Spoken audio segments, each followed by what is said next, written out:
के लिए या तो संभवतः या जा रहे थे, ऊपर चढ़ रहे थे या फिर झंडा फहरा करके नीचे उतर रहे थे, तो शायद सीढ़ी पर चढ़ते या उतरते समय उनका पैर लड़खड़ा गया, वो एकाएक गिरने लग गए। तो उनके पीछे जस्ट पीछे जो है जो हमारे कवि महोदय थे, शायद आप लोग नाम जानते होंगे, रामधारी सिंह दिनकर जी, ठीक है ना। तो उनको फट से संभाल लिए, पकड़ लिए। तो जवाहरलाल नेहरू जी उनको धन्यवाद करते, thank you thank you thank you thank you. तो उनका कहना था कि थैंक यू कहने की कोई आवश्यकता नहीं है, जब राजनीति लड़खड़ाती है तो फिर साहित्य उसे संभालते हैं, ठीक है ना। तो हमने जब संभालने का काम किया है, इसलिए उनको थैंक यू की आवश्यकता नहीं है। तो यही कवि महोदय आज हमारे बीच आए हुए हैं, हम लोग इनकी सुनेंगे। Thank you. मोहब्बत खुलूस दान आई, बड़ा हो छोटा या बूढ़ा वो सबसे मिलते हैं। तुम्हारे शहर में इंसानियत की कदर नहीं, हमारे गांव के कुत्ते अदब से मिलते हैं। बजाहिर गर्ज ये दुनिया दमकती और चमकती है, मगर इंसानियत की खोज में दर दर भटकती है। बजाहिर गर्ज ये दुनिया दमकती और चमकती है, मगर इंसानियत की खोज में दर दर भटकती है। तुम्हारे शहर में फूलों से भी खुशबू नहीं आती, मोहब्बत से हमारे गांव की मिट्टी महकती। क्या बात है, बहुत ही शानदार। सुनिएगा कि शेर सुनाता हूं कि बाजी अना की प्यार में हारी न जा सकी। सुनिएगा, बहुत खूबसूरत एहसास है कि बाजी अना की प्यार में हारी न जा सकी, सूरत किसी की दिल में उतारी न जा सकी। बाजी अना की प्यार में हारी न जा सकी, सूरत किसी की दिल में उतारी न जा सकी। हम क्या करें कि अब भी तुम्हें देखने के बाद आदत को भूलने की हमारी न जा सकी। हम क्या करें कि अब भी तुम्हें देखने के बाद। हेलो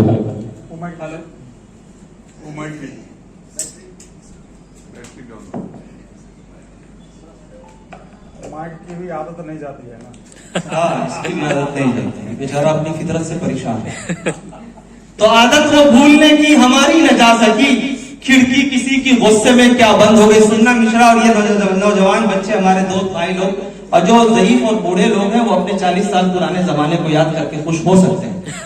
बाजी अना की प्यार में हारी न जा सकी, सूरत किसी की दिल में उतारी न जा सकी, खिड़की किसी की गुस्से में क्या बंद हो गई, अब तक गजल अधूरी संवारी न जा सकी। क्या बात, क्या बात। खिड़की किसी की गुस्से में क्या बंद हो गई, अब तक गजल अधूरी संवारी न जा सकी।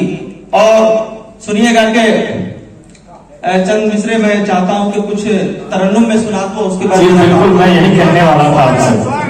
सुनाता, ये हमारे भाई पहले से इतना परेशान है। बहरहाल मैं आपको खासतौर से ये 4 मिसरे नजर करना चाहता हूँ।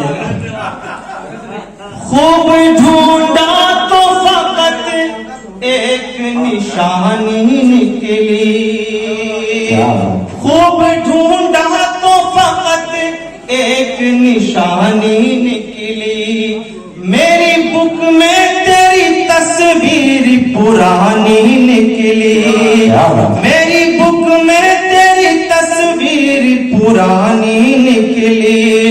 जिसको मालूम न था प्यार मोहब्बत क्या है, जिसको मालूम न था प्यार मोहब्बत क्या है, वो भी पगली मेरी बचपन की दीवानी, वो भी पगली मेरी बचपन की दीवानी निकली, वो भी पगली मेरी बचपन की दीवानी निकली। और 4 मिसरे और पेश करता हूं, सुनिएगा।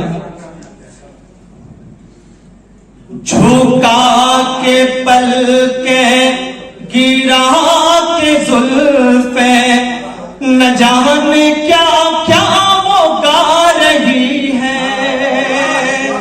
ये लाइन शायद आपको नया लगे।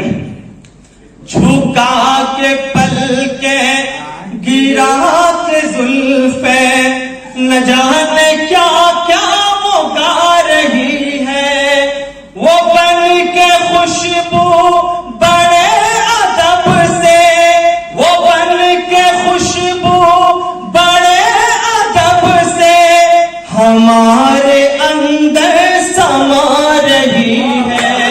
झूला के पल के गिरा के जुल्फे न जाने क्या क्या वो गा रही है।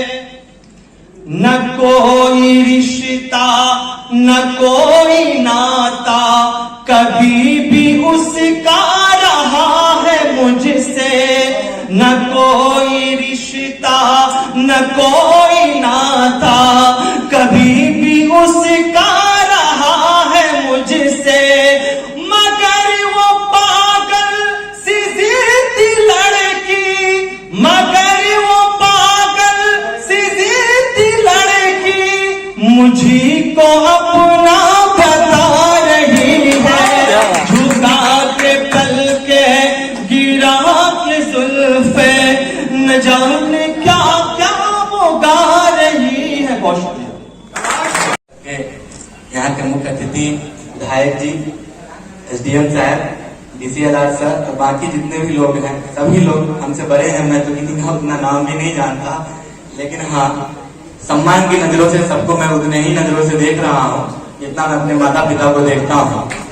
मेरी नजरों में सभी लोग बड़े हैं और मैं उनको कनाकर सर को मैं बहुत पहले से जानता हूँ, बहुत पहले से सुनता आ रहा हूँ उनको। कभी इच्छा होती थी कि उनके साथ मन शेयर करो, आज शायद ये मुझे मौका मिला। मुझे लगता है कि गांधी जी के बारे में तो हम लोग समझते हैं, उनका जैसा व्यक्तित्व है, उनकी जैसी आराधना होती है, उनके बारे में जिस तरह से विश्व उनको पढ़ता है या हमारा देश उनको जानता है, उस तरह से अगर किसी भी व्यक्तित्व का अगर जन्म नहीं हुआ होगा। आप देख सकते हैं आज तक इस पूरे विश्व में सिर्फ और सिर्फ नॉन वायलेंस और ट्रुथ, सत्य और अहिंसा से, इस दो हथियार से उन्होंने विश्व के लगभग सारे जंग जीत लिए और देश को आजादी दिलाई। उस देश को जिसमें 200 सालों से हम लोगों के ऊपर ब्रिटिशर्स राज करते थे, उसको आजादी दिलाने में गांधी जी का सिर्फ ये 2 हथियार। लोग गोली बंदूक क्या क्या पता नहीं क्या क्या करते होंगे प्रयोग, लेकिन गांधी जी ने सिर्फ इसी से आजादी दिला दी। उनके बारे में हम क्या ही कह सकते हैं। बस इतना समझिए सर कि उनका एक सपना था जो मैं हमेशा देखता आया हूँ, और शायद यही वजह है कि मैंने बीपीएससी चुना, यूपीएससी नहीं चुना। मेरा बीपीएससी चुनने के पीछे सबसे बड़ा कारण यही था कि गांधी जी सोचते थे कि गांव में, सिर्फ गांव में ही हमारा सब कुछ हो, गांव में ही वो फैक्ट्रियां हो, वो निजी फैक्ट्रियां हो, नॉर्मल फैक्ट्रियां हो, जहां पे गांव के लोग बाहर न जाए। बाहर जाकर के जो काम करते हैं मुझे दुख होता है पर्सनली। मैं कभी जब मैं कोटा गया था IIT-BHU के लिए, जब बनारस गया था, बनारस में हमारे बिहार के लोग मजदूर जब वहाँ रिक्शा चलाते हैं, मुझे अंदर से अच्छा नहीं लगता। मैं पर्सनली बहुत गिल्ट फील करता हूँ कि काश मैं कभी कुछ बड़ा आदमी बनूं और इनको रोकूं। मैं इनको कहूँ कि आप यहाँ रहें और आपके लिए यहाँ सब कुछ हो। इसके लिए मैंने एक कविता लिखी थी बहुत पहले, सोच रहा हूँ कि थोड़ा सुना ही दूं आपको। भूख लगी थी पेट को, मुंह ने बड़ी जोरदारी की। भूख लगी थी पेट को, मुंह ने बड़ी जोरदारी की, हाथ ने हाथ जोड़े, पांव ने भागा दौड़ी की। कैसी ये दोस्ती है, कैसी ये दोस्ती है, जहां पेट को भूख लगती है और आंखें रोक कर कहती है साहेब खाना हो। कैसी ये दोस्ती है जहां भूख पेट को लगती है और आंखें रोक कर कहती है कि साहेब खाना हो, पूरा नहीं तो आधा पौना हो।